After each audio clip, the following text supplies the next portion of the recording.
ça commence d'abord avec cette invitation du pape à l'égard du Premier ministre de la France, puisqu'il est venu le 18 octobre dernier avec un maillot de Lionel Messi qu'il a offert au pape.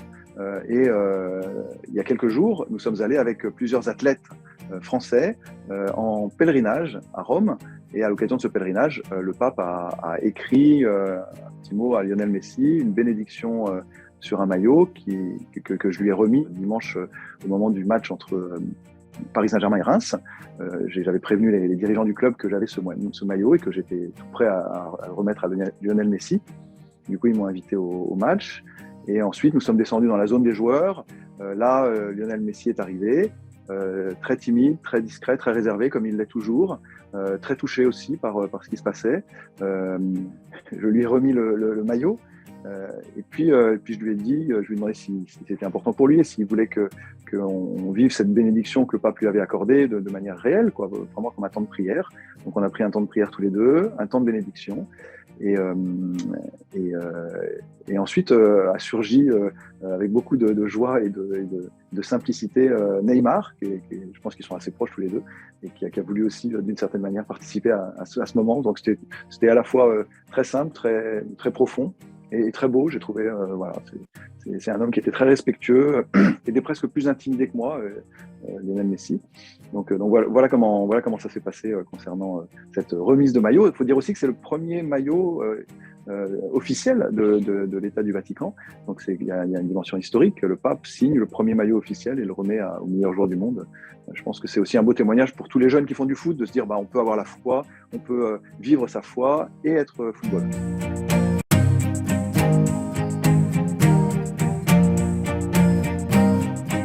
La vie de foi pour un athlète, c'est la vie comme pour chacun d'entre nous, et particulièrement pour les gens qui sont connus.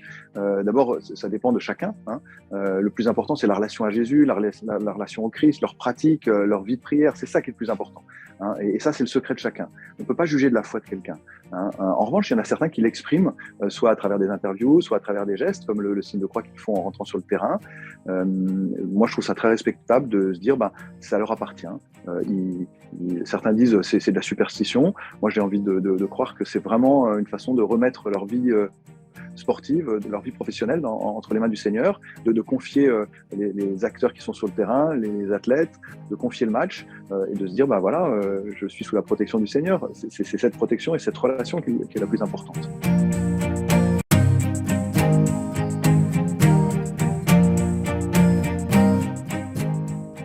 L'Église doit accompagner tout le monde dans sa vie de foi, évidemment. Il doit s'adapter aux personnes. Vraiment, c'est pas aux gens à s'adapter à l'Église, c'est vraiment à l'Église, dans la façon de l'exprimer la foi, à s'adapter aux gens, à les rejoindre. Et là, effectivement, il y a une spécificité qui est tout à fait remarquable avec les sportifs. Donc, très jeunes, ils sont un peu déracinés, ils sont sortis de chez eux. Donc, c'est normal qu'on aille les rejoindre. L'Église rejoint les jeunes d'une manière générale dans leur vie sportive, avant même qu'ils deviennent des professionnels, à l'UXEL, à la Fédération culturelle et sportive et culturelle de France, à travers aussi tous les patronages, tous les lieux où l'Église est présente de manière habituelle. C'est une façon de dire qu'on est présent à ces réalités du sport. En tout cas, le lien entre l'Église et le sport, c'est quelque chose de très important, non seulement avec le monde professionnel, parce qu'ils ont des caractéristiques particulières dans leur vie de foi, mais aussi avec le monde amateur, mais aussi avec tous ceux qui aiment le sport, qui aiment le regarder. Moi, je trouve qu'il y a quelque chose de très, très semblable au mystère pascal dans le sport, c'est que lorsque un joueur de notre équipe ou notre équipe gagne, en fait, c'est nous qui gagnons. Même celui qui est devant sa télévision, il regarde son héros, son champion de tennis, son équipe de football favorite, et quand l'équipe a gagné, c'est lui qui a gagné. C'est comme pour nous. Lorsque Jésus a remporté la victoire, il l'a faite au nom de tous. Et c'est ma victoire. La victoire de l'équipe de France, c'est ma victoire. La victoire de tel fan par rapport à son héros, c'est sa victoire. Et la victoire de Jésus, elle est pour tous. Donc je pense qu'il y a dans la dimension du sport quelque chose de très spécifique, c'est qu'on rejoint absolument tout le monde dans cette dimension.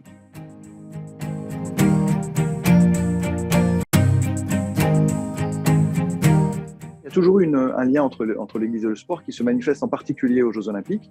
Et là, il y a une délégation proposé par la Conférence des évêques de France, un évêque qui est délégué aux Jeux Olympiques, parce que les prochains Jeux Olympiques ont lieu en France, à Paris. Donc il y a toute une équipe qui s'est mise en place, en particulier autour de Monseigneur Philippe Marseille, évêque auxiliaire de Paris, toute une équipe pastorale pour accueillir les athlètes, pour accueillir les gens qui vont regarder les Jeux Olympiques, pour faire vivre ces événements aux Parisiens et à ceux de la banlieue, pour faire vivre ces événements aussi à tous les Français à travers les médias. De mon côté, moi je fais le lien aussi avec le Saint-Siège, peut-être avec les autres pays, avec une caractéristique un peu particulière, c'est que effectivement c'est la première fois que pour des JO il y a une équipe du Vatican qui existe. Alors je pense pas que l'équipe ou qu'il y ait des athlètes qui vont participer aux Jeux Olympiques, mais peut-être qu'une délégation du Saint-Siège, en tout cas une présence du Saint-Siège un peu plus officielle, pourrait être possible à Paris en 2024.